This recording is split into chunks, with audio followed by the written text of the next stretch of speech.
Meanwhile, Democratic leaders are pledging to resist incoming President Trump's mass deportation plans. California Governor Gavin Newsom is reportedly considering several plans to help at-risk illegal immigrants avoid removal.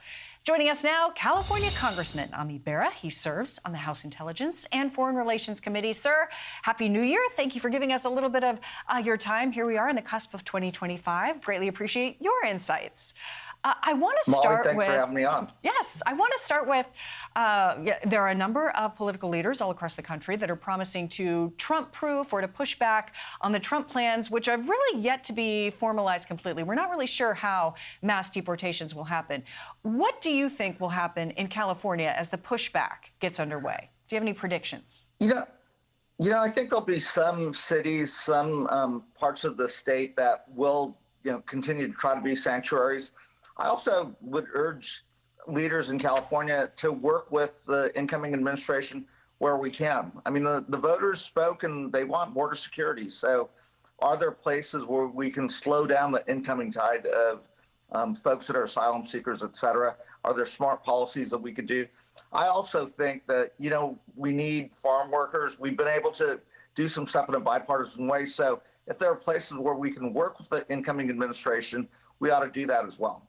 I want to touch on that just for a quick second, because there are major concerns about the farm workers that could potentially fall victim to some of these deportation plans. Is that a major concern that you have? Very much so. California is the leading agricultural state in the country, and we need those workers. Our farmers need those workers. So we have in the past have had bipartisan legislation to modernize farm workers, give folks the ability to work. And then you see the discussion going on with Elon Musk, Vivek Ramaswamy about high-skilled workers. If we're educating these folks, if we're giving them PhDs and degrees, we ought to want them to stay here. So we ought to fix the H-1B visa program as well. Yeah, shifting back to our key topic that we're talking about is Newsom and potential policies, potential actions, potential money being spent to push back against the Trump plans. This is a recent report from Politico kind of dug into what potentially could be coming down the pipeline here. A draft of the plan obtained by Politico proposes the creation of an immigrant support network comprised of regional hubs to connect at-risk individuals, their families and communities with community systems, such as legal services, schools, labor unions, local governments, etc. It's one of the first indications of how a major blue state is thinking about ways to oppose the Trump administration on immigration as Democratic leaders struggle to find their footing on this pivotal electoral issue. The question I have is also about cost. There have been major efforts underway to get ahead of any potential Trump deportation plans and to potentially massively fund a legal pushback. Your thoughts on the money being spent and the plans that appear to be getting underway? So on the Trump side, deportation, the cost is close to $100 billion is what we're hearing. That's a lot of money. And then on the state side to provide legal services, et cetera. So again, I would urge, let's figure out how to work together.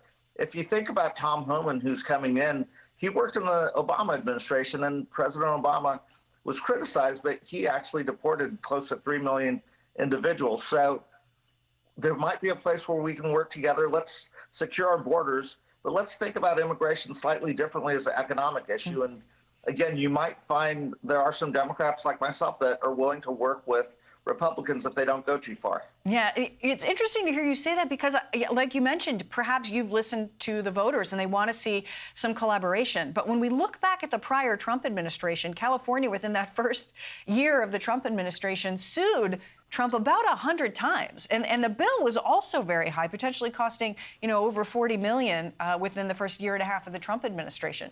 When you're looking at that kind of money being spent, that's the California voter money. I mean, is there something that can be done in California? Are the voters behind that in any way? And do you anticipate some pushback?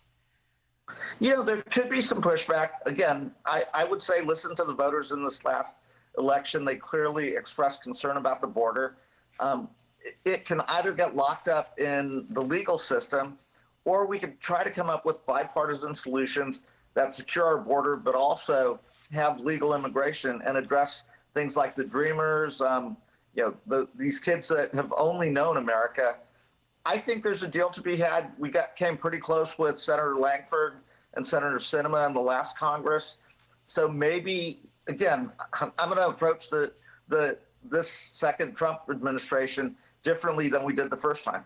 You know, you won by a solid margin there in California. You seem to be listening to your constituents. If you had one more prediction to make, is there something in California, the lawmakers in California, that have the power to push back, to do the Trump proofing that some of them have promised? Is there some part of that where you could see collaboration happening? You know, maybe, again, around farm workers, critical to California's economy, maybe there is a way to work together on that. I would also say, you know, California's border has challenges as well, you know, drug cartels, et cetera. We share a big border with Mexico. You know, maybe there are places where we can work to secure illegal trafficking that's coming across the border. That would be a wonderful place to start. Congressman Ami Bera, thank you very much, and Happy New Year. Thanks for joining us. Thank you. Happy New Year.